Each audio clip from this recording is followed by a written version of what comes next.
The rain fell in heavy sheets outside Mersey General Hospital, drumming against the windows of room 312. Inside, the air was thick with the sterile scent of disinfectant and the faint hum of medical equipment. Ellen Harper, a 24-year-old caregiver, pushed open the door, her sneakers squeaking faintly on the polished floor.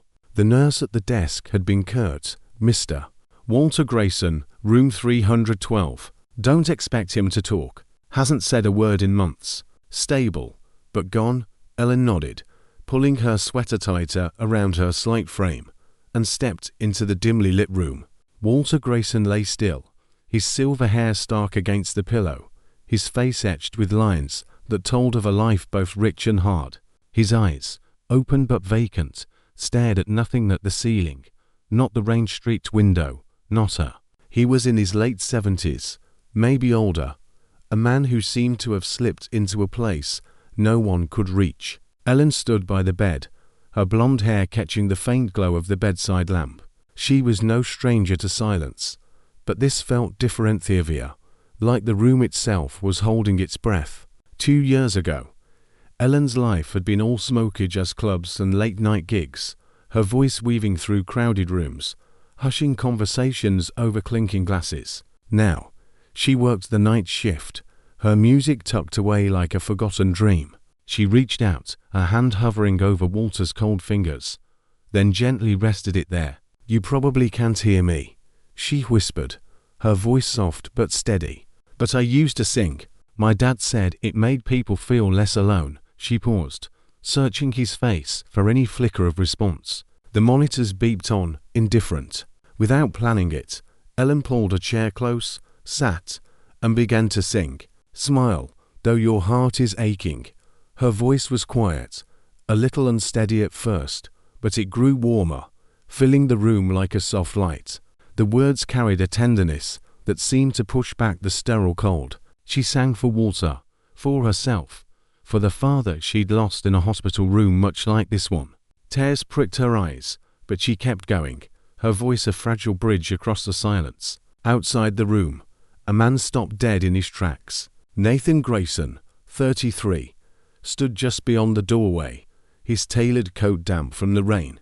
He was Walter's son, a tech mogul whose name graced Forbes lists, and whose life was a carefully curated fortress of success. Nathan kept his distance from this place, paid the bills, signed the forms, but never lingered.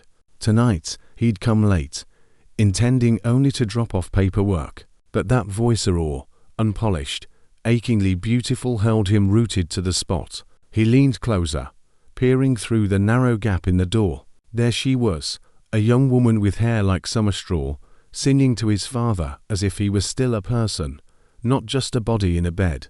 Nathan's throat tightened. His father had been a pianist once, a man whose music filled concert halls, but left little room for warmth at home. Nathan's childhood was a blur of piano keys and unanswered questions, his mother's lullabies the only softness in a house of ambition. When she died, Nathan was 12, and the silence between father and son became a wall neither tried to breach. Now, this stranger was reaching across that wall with a song Nathan hadn't heard in Dekadesh's mother's favorite, "Smile." He stayed, hidden in the shadows, until the final note faded. Ellen squeezed Walter's hand, stood, and left the room, never seeing the man who watched her go. Nathan waited, then slipped inside. The room felt different, warmer, as if the song had left an echo. He sat in the chair Ellen had vacated, staring at his father's unchanged face. "I don't know who she is," he murmured, "but she saw something in you I gave up on years ago." For the first time in years, Nathan stayed. Ellen's life hadn't always been hospital corridors and quiet patients.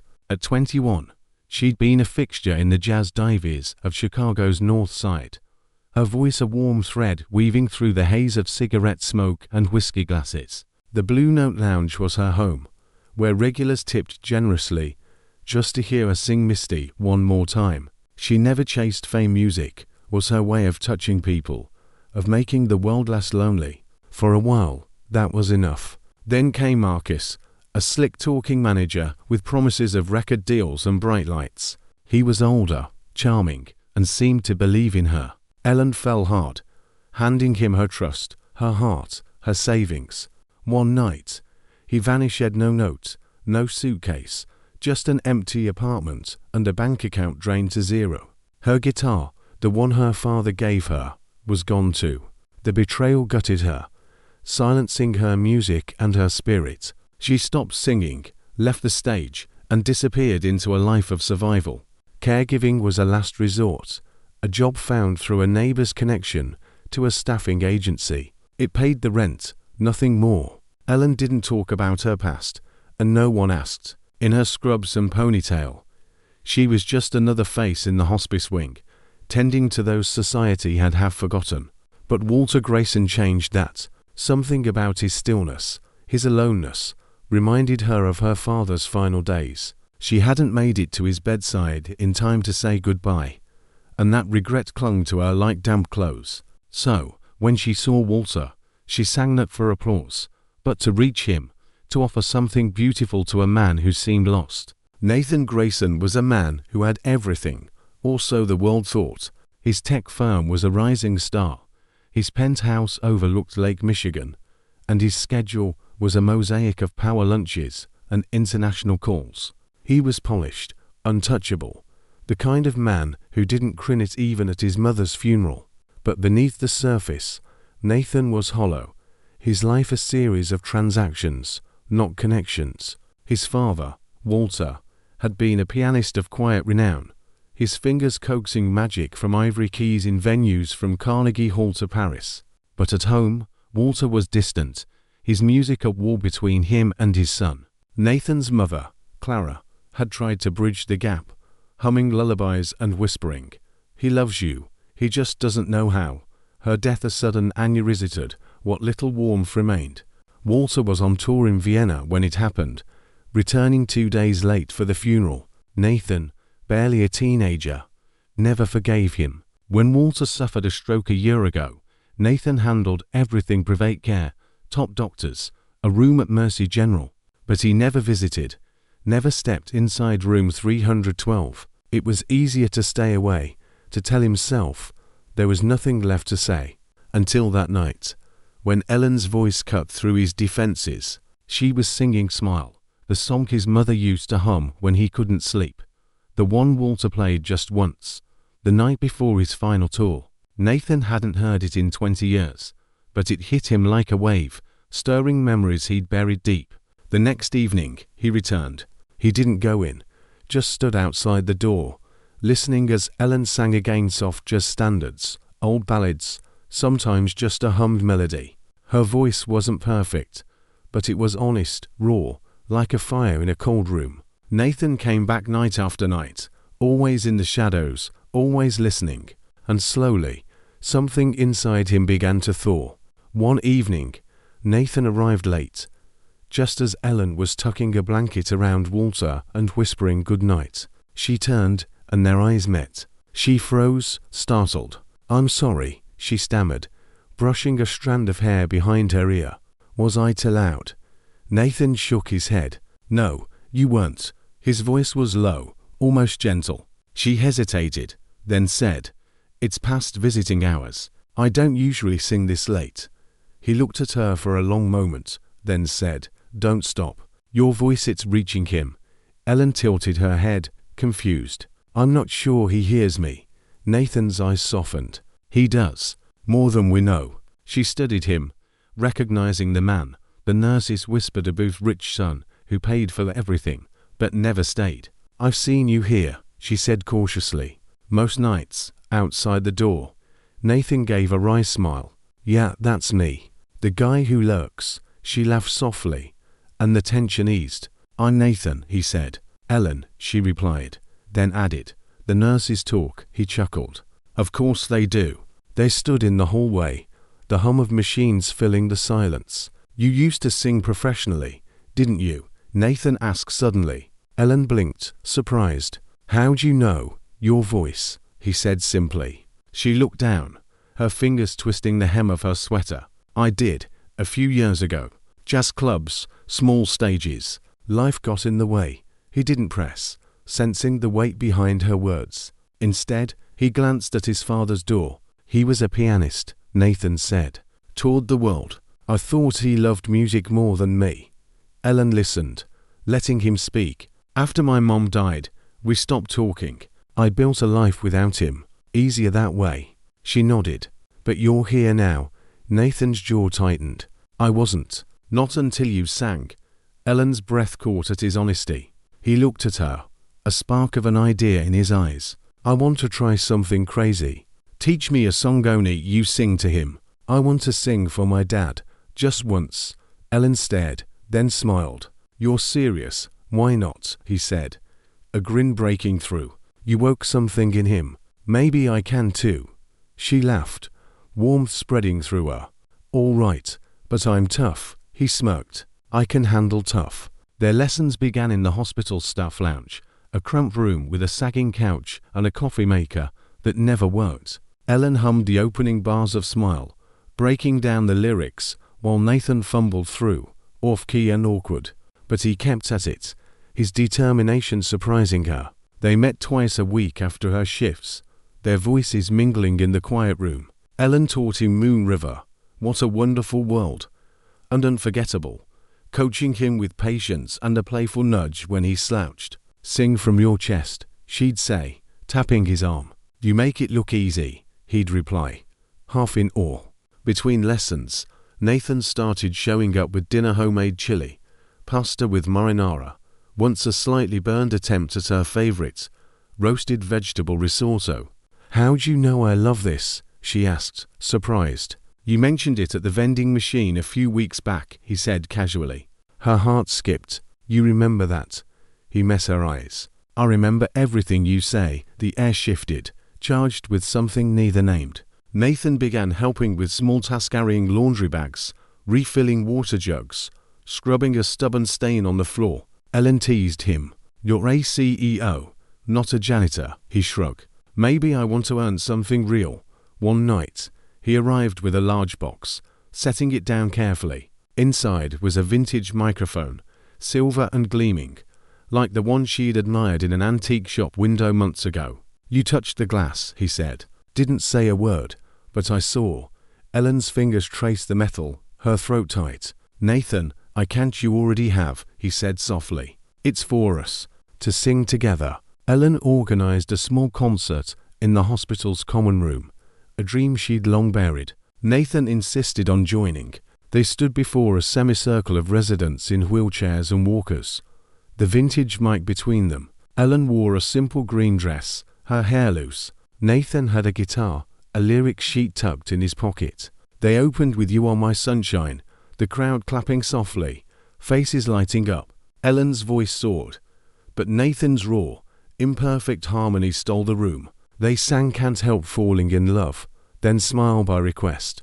When the final note faded, the applause was gentle but heartfelt, some residents wiping tears. Ellen turned to Nathan, cheeks flushed. He leaned close, his voice low. Your voice didn't just reach my dad, it reached me. It's healing something I didn't know was broken. She didn't speak, just took his hand, their fingers intertwining. In that moment, under the fluorescent lights, something new began. It a grand romance, but a connection forged in quiet, honest moments. The call came like a thunderclap. Nathan was offered a 3-year role in London, leading a high-stakes merger that could define his career. It was the kind of opportunity he'd built his life for, but it meant leaving Chicago, his father, and Ellen. When he told her at their usual coffee shop, she smiled, her voice steady. That's incredible, Nathan. You deserve it. He searched her face for sadness, but she gave only grace. I haven't said yes, he said. She folded a napkin, avoiding his eyes. You should. It's your dream. He hesitated. What about us? Her smile was bittersweet. We were always borrowed time, weren't we? Nathan wanted to fight, to say they were more, but her calm silenced him. The next day, he packed, leaving most of his life in storage. Before his flight, he made one last stop at Mercy General. It was late, the halls dim and quiet. He didn't look for Ellen, couldn't bear her seeing him like this, torn and raw. In room 312, Walter lay as always, eyes closed, monitors steady. Nathan sat, pulling out a crumpled lyric sheet Ellen had marked with notes. "You'll get it perfect one day," she'd said. "Not with your pitch, but your heart." He took a breath and sang, "Smile, though your heart is aching." His voice cracked, but he pushed through, pouring everything into the words. The room felt heavy, alive with memories. As the final note faded, Nathan's eyes stung. "I don't know if you hear me," he whispered, "but I'm sorry it took so long." Walter didn't move. Nathan stood, brushed his hand along the bed, and left. "Goodbye, Dad." Behind him, in the quiet room, Walter's eyes opened, blinking slowly at the ceiling. His lips moved, dry and faint. "Nathan." But the hallway was empty. The next morning, the night nurse nearly dropped her clipboard. Walter's eyes were wide, tracking her movements. She called the doctor, who confirmed signs of a Wernicke's response, faint motor function. He whispered one word, "Nathan." Ellen was on the other side of the hospital when she heard. She ran, tears streaming, and burst into room 312. Walter's eyes met hers, softening. She dropped to her knees, clutching his hand. "You're back," she breathed. He didn't speak, but a faint smile curved his lips, a miracle. She called Nathan, her voice shaking. "Logan, your father said your name." Silence, then a whisper. "I don't understand." "He's awake," she said. "He's here. He asked for you." Nathan didn't hesitate. He cancelled his London meetings, left the contract unsigned, and flew back. Ellen met him in the lobby, his face weary, but alive with hope. Before she could speak, he pulled her into a hug, holding her tightly. "Where is he?" he asked. She led him to room 312. Walter was propped up, his head turned as Nathan entered. Their eyes locked. Neither spoke, the air thick with years of unspoken words. Walter lifted a trembling hand. Nathan crossed the room, taking it, and sat on the bed's edge. "I'm here, Dad," he whispered. Walter's voice was faint. "You sang?" Nathan nodded, tears brimming. "I did. She taught me." Walter's gaze shifted to Ellen, who stood quietly in the corner. "Thank you," he rasped. Ellen smiled, tears falling. A year later, music filled Mercy General's courtyard. Walter, now stronger, sat with a piano keyboard on his lap, his fingers slow but sure. Ellen was beside him, sheet music on a stand, her voice steady and clear. Nathan stood nearby, strumming a guitar, his tie loosened. Walter's recovery had been gradual therapy, practice, and the quiet power of connection. He could play again, smile again, say "I love you" to the son he'd once pushed away. Nathan had stepped back from his global ambitions, working remotely to stay close to his father and Ellen. His days were no longer about boardrooms, but about family, about something real. Ellen had rediscovered her music, not in clubs, but in hospitals, teaching music therapy to patients who needed healing. Together, they planned a concerta, thank you to the staff and residents who'd witnessed their journey. The common room was adorned with paper flowers and a banner. An afternoon of music and miracles. Residents gathered, staff squeezed in, and a hush fell as Walter took the stage, his keyboard gleaming. Ellen and Nathan joined him, opening with Smile. Walter's fingers danced, Ellen's voice soared, and Nathan's guitar anchored them. The applause was thunderous, tears mingling with smiles. Ellen stepped back, but Nathan stopped her. "Stay," he said, setting down his guitar. He pulled a velvet box from his pocket. The room stilled. He knelt, his voice steady but thick. "I didn't know love until I heard it in your voice, in the way you sang for my dad, the way you brought him back. You don't wear armor, you wear light, and you lit up my life." Tears streamed down Ellen's face as he opened the box, revealing a gold ring with a sapphire. "I don't need a stage or a plan. I need you. Will you marry me?" The crowd gasped, then cheered. Ellen nodded, laughing through tears. "Yes, yes." Nathan slid the ring on her finger and pulled her close. Walter stood, slow but determined, and crossed the room. He took their hands, tears in his eyes, and the applause roared not just for the proposal, but for the healing, the love, the home they'd built. Nathan took the mic. "One more thing," he said, his voice thick. Ellen didn't just sing for my dad. She wrote a new song for me. One I didn't know I needed. She gave me back my father and myself. I thought home was something you bought or faked. Now I know it's something you find. I found mine in her. The room rose, clapping, some whispering. That's real love. The concert ended, but the story didn't. Walter played on, Ellen sang on, and Nathan stayed 3 lives woven together by a single song. Theirs was a love not of grand gestures, but of quiet, moments, a melody that drowned out the noise of the world. What did you think of Ellen, Nathan, and Walter's journey? Share your thoughts in the comments below, especially on the themes of violence and injustice in life. Did Ellen's kindness overcome the pain of her past? Was Nathan's choice to stay a triumph over the pressures of ambition? Take a stand, share your view, and let's discuss what makes a story like this resonate. Your voice matters.